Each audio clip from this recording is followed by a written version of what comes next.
Okay, students, let us start this chapter, The Address, written by Marga Minko. First of all, we have a quick glance on the story.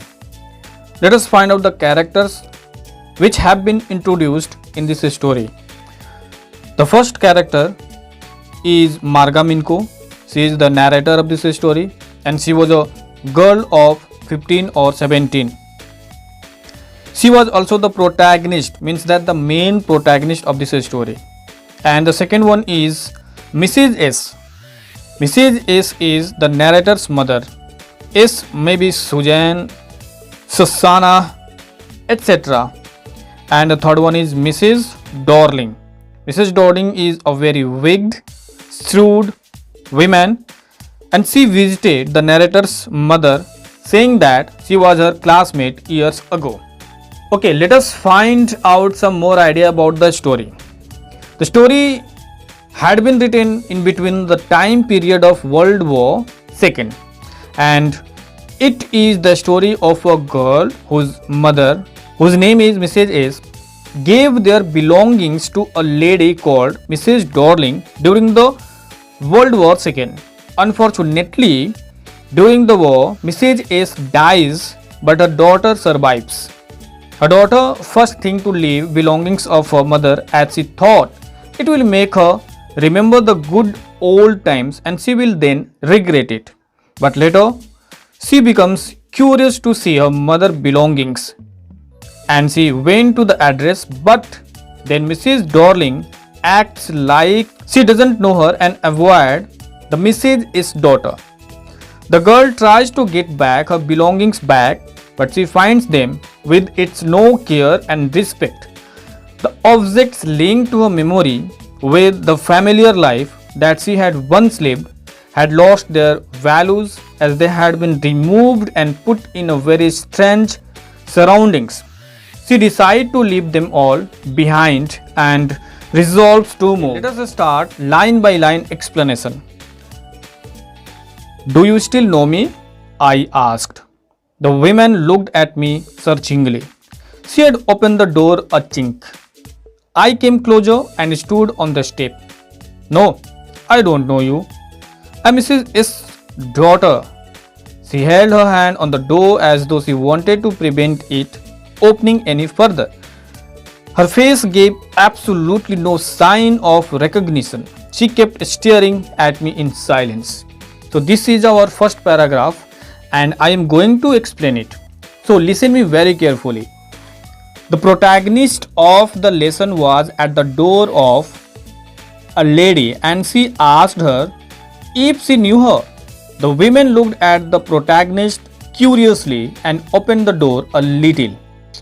Here chink means a narrow opening, The protagonist came closer at the door and stood there. The woman rejected her by telling that she didn't know her. Then the protagonist said she was Mrs. S.'s daughter, but the woman had held the door tightly as she didn't want her to enter the house. She stared at the protagonist as though she didn't recognize her. Only she kept on staring at her, so the protagonist received a cold reception by the lady. It is our next paragraph. Let us read. Perhaps I was mistaken. I thought, perhaps it isn't her. I had seen her only once, fleetingly, and it was years ago. It was most probable that I had rung the wrong bell. The woman let go of the door and stepped to the side. She was wearing my mother's green knitted cardigan. The wooden buttons were rather pale from washing. She saw that I was looking at the cardigan and half hid herself again behind the door. But I knew now that I was right. So explanation of this paragraph is the protagonist thought maybe she had come to the wrong house. She had seen the women only for a short time years ago. Here fleetingly means for a very short time. So that is why she thought she was at a wrong place. Then the women let the door be opened and stood aside there. Suddenly, the protagonist recognized her mother's green knitted cardigan that the woman was wearing. She then noticed that the wooden button had been turned yellow in color because of the washing. Then the woman noticed that the protagonist was looking at the cardigan and then she hid herself behind the door. Now the protagonist came to know that she had come to the right place. Okay, well, you knew my mother? I asked. Have you come back? Said the woman. I thought that no one had come back. Only me. A door opened and closed in the passage behind her. A musty smell emerged. I regret I cannot do anything for you. I have come here especially on the train. I wanted to talk to you for a moment. So the explanation of this paragraph is the protagonist asked the woman about her mother. The woman then asked her if she had come back. She told her further that she thought that no one had come back.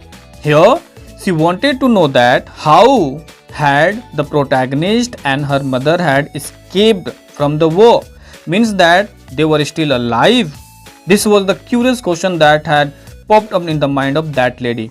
So, however, the protagonist replied that only she had survived from that brutal war. At that time, the women opened the door completely, which allowed the protagonist to have a look on the passage backside of her. Suddenly, a stale smell occurred all over. Then the women told her that she can't do anything for her.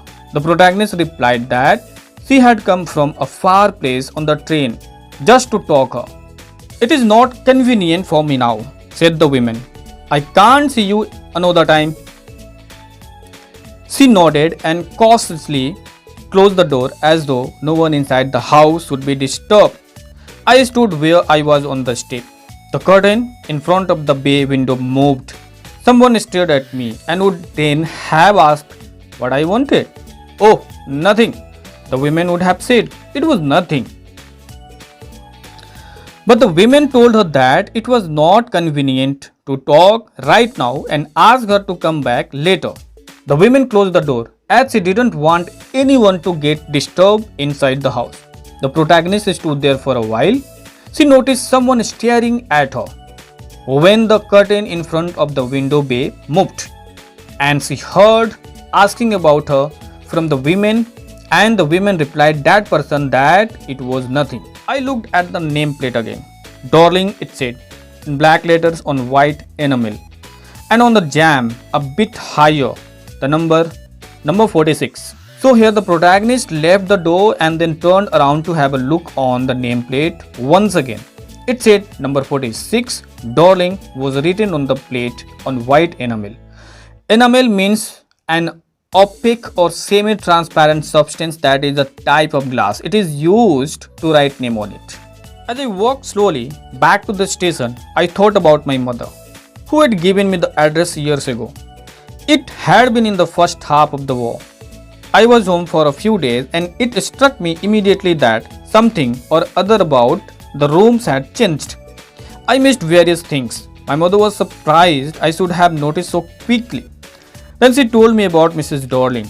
I had never heard of her, but apparently she was an old acquaintance of my mother, whom she hadn't seen for years. She had suddenly turned up and renewed their contact. Since then, she had come regularly. So, in the subsequent sections, the memories of the narrator's bygone days come to light. Her mother had provided the address years ago during the war as she went to the home for a few days. This gives us a clue that the protagonist was living somewhere else out of the station and she had come to home for a day. Maybe she was studying there or doing job, but it is not clear yet now. So let us go ahead. So it was the first half of the war and she was at home for a few days. There she noticed that the room looked very different and various things were missing. Her mother was surprised that she noticed the changes a little later and so quickly. It was that time when she told her about that woman, Mrs. Darling. She was an old contact of hers whom she hadn't seen for years. Suddenly she came to visit her. And since then they had been in regular contact. Every time she leaves here, she takes something home with her, said my mother. She took all the table silver in one go, and then the antique plates that hung there. She had trouble lugging those large vases, and I am worried she got a creak in her back from the crockery. My mother shook her head pityingly. I would never have dared ask her. She suggested it to me herself. She even insisted she wanted to save all my nice things. If we have to live here, we shall lose everything, she says. So here, her mother told her that whenever that women come to visit her, she took something from the house with her. She took all the table silvers and antique plates that hung there in one go, and she had to face trouble over carrying the large vase.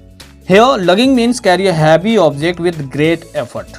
So she told her that the cramp in her back came from the crockery. Then her mother shook her head in sorrow. The women kept telling the protagonist mother that she wanted to save her precious things. If they had to leave the place someday, they would lose everything.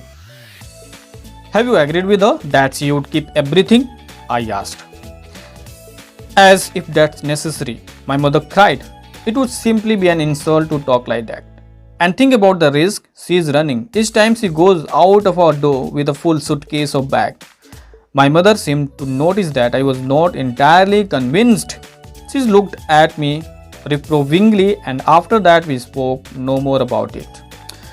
So she asked her mother if she really wanted her to take all the things to her. Her mother replied that even if she didn't really wish to give all those precious things, it would be an insult to ask her not to do so, because she was going out with the risk herself. Each time she carried away a suitcase full of items, her mother noticed that she wasn't convinced and looked her critically.